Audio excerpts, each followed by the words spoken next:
Pakistan New Zealand से 78 रनों से ये मैच हार गया और इस हार के साथ साथ बहुत ज्यादा चीजें एक्सपोज हो गई हैं पाकिस्तान की, और वो ज्यादातर रॉन्ग सिलेक्शन से रिलेटेड है। आपको याद हो कि यही पाकिस्तान की टीम है जो अभी ऑस्ट्रेलिया और साउथ अफ्रीका में जाकर उनको 2-1 से ओडीआई सीरीज हरा कर आई है, लेकिन अपने होम में वो फिर से हारना शुरू हो गई है और कहीं ना कहीं उनकी सिलेक्शन समझ में नहीं आ रही है कि किस बेसिस पर की जा रही है।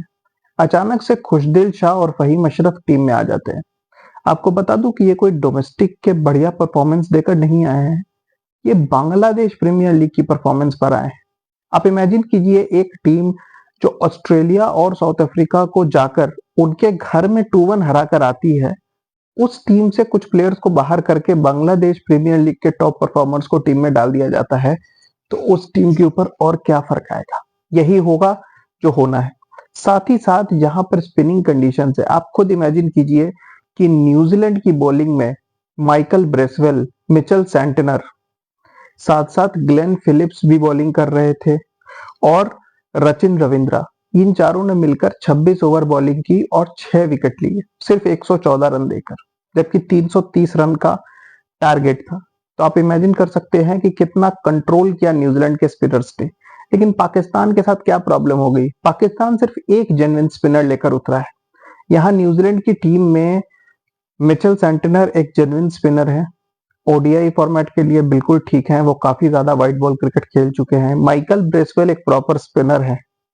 उसके अलावा रचिन रविंद्रा भी एक डिसेंट ऑलराउंडर है। ग्लेन फिलिप्स भी रेगुलरली बॉलिंग करते हैं, हर फॉर्मेट में बॉलिंग करते हैं। तो पाकिस्तान ने यहाँ पर एक बहुत बड़ी सिलेक्शन मिस्टेक की है कि ना सिर्फ प्लेइंग 11 में वो एक स्पिनर लेकर उतरे हैं, बल्कि वो पूरी squad, in fact champions trophy squad में वो सिर्फ अबरार अहमद को लेकर उतर रहे हैं।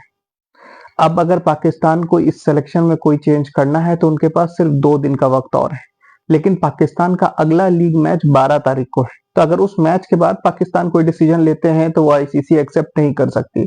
मतलब 11 तारीख की रात से पहले पाकिस्तान को डिसाइड करना है कि क्या सुफियान मुकीम को इस टीम में फिट किया जा सकता है, क्योंकि उनके अलावा फिलहाल तो कोई और ऑप्शन नजर नहीं आ रहा।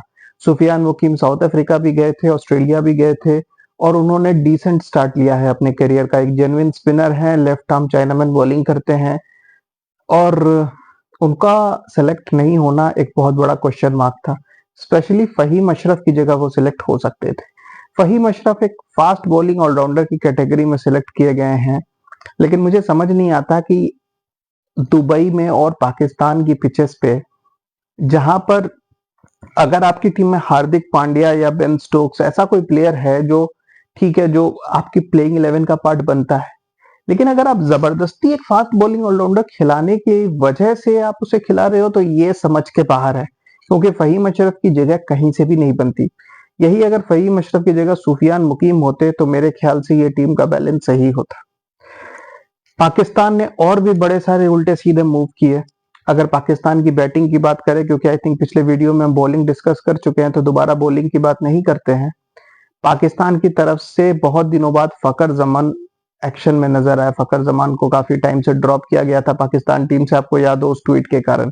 तो फकर जमान आए और उसी अग्रेसिव वे में बैटिंग की न्यूजीलैंड के खिलाफ, जैसा वो 2023 वर्ल्ड कप में कर रहे थे। चौके छक्कों की बरसात कर दी उन्होंने, लेकिन साथ में ओपनिंग करने आए बॉबजी द किंग।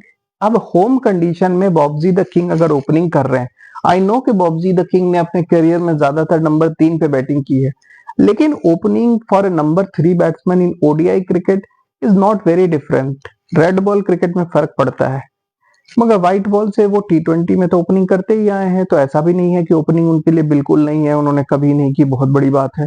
टी20 क्रिकेट में तो ओपनिंग के लिए वो मरे जाते हैं।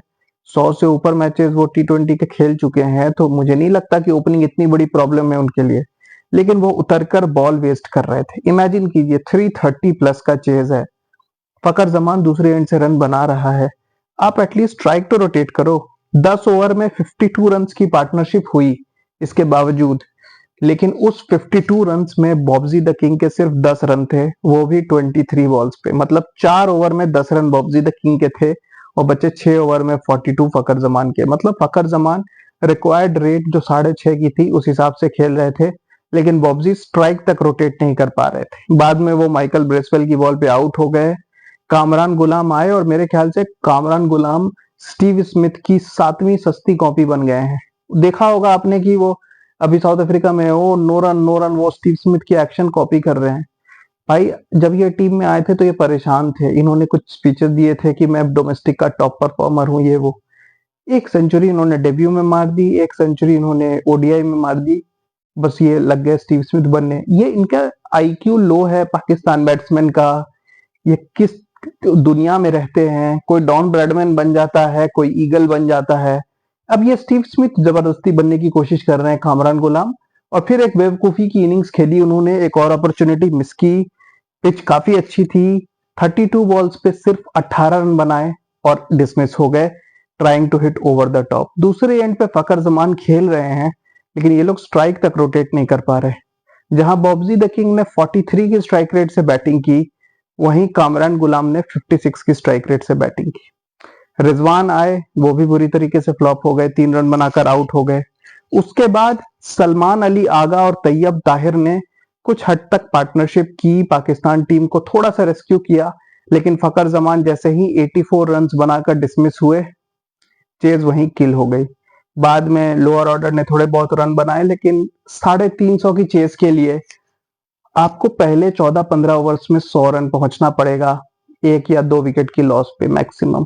अगर आप 18, 20, 22 ओवर में 100 पहुंचेंगे तो लास्ट में आप 10 रन 9 रन पर ओवर नहीं कर पाएंगे, क्योंकि ये 50 ओवर गेम है। या बॉल बहुत पुरानी हो जाएगी, प्लेयर्स में फटीग भी आता है 50 ओवर फील्डिंग करने के बाद, तो बहुत सारे फैक्टर होते हैं। ये T20 क्रिकेट की तरह नहीं होता है कि आप आखिरी के 20 ओवर में 170, 180 बड़े आराम से चेस कर सकते हो। तो काफी डिसअपॉइंटिंग परफॉर्मेंस रहा, और पाकिस्तान जो चैंपियंस ट्रॉफी के डिफेंडिंग चैंपियंस है, उनका ये जो प्रिपरेशन के लिए स्टार्ट हुआ है, ये कोई आइडियल स्टार्ट नहीं हुआ है। टीम में ऑलरेडी बहुत फ्लॉज नजर आ रहे हैं, और एक टीम जो ओडीआई फॉर्मेट में डिसेंटली कर रही थी अभी पिछले 2-3 महीने में, सडनली वो टीम टूट गई है। इरफान खान नियाजी, जो कि एक लोअर ऑर्डर हिटर हैं, वो गायब है। मुझे ये भी नहीं समझ में आता कि अगर किसी को ओपनिंग में एडजस्ट करना है, अगर फकर जमान के साथ किसी को ओपनिंग कराना है, तो बॉब्जी द किंग को क्यों कराया जा रहा है? बाबर आजम और रिजवान इनके 2 सबसे एक्सपीरियंस बैट्समैन है। तैयब ताहिर या कामरान गुलाम में से किसी एक को पुश करना चाहिए कि आप जाकर ओपनिंग करिए, ताकि हम बाकी टीम को एज इज खिला सके। लेकिन यहाँ पर उल्टे सीधे मूव्स किए जा रहे हैं। ये पता भी नहीं चलता पाकिस्तान टीम में कि ये लॉजिकली किए जाते हैं या किसी पॉलिटिक्स के तहत किए जाते हैं कि किसी प्लेयर को बाहर किया जा सके। क्या ये कामरान गुलाम को बाहर करने के लिए किया जा रहा है, तैयब ताहिर को निकालने के लिए किया जा रहा है? ये बहुत सारी पाकिस्तान में सब प्लॉट्स चलते हैं, जिसकी वजह से ये गेस करना मुश्किल है कि एग्जैक्टली चल क्या रहा है। जैसा कि अभी आपने देखा, फहीम अशरफ टीम में आ गए, खुशदिल शाह जो टीम में आए, वो भी समझ में नहीं आ रहा है कि उनकी सिलेक्शन किस बेसिस पे हुई है।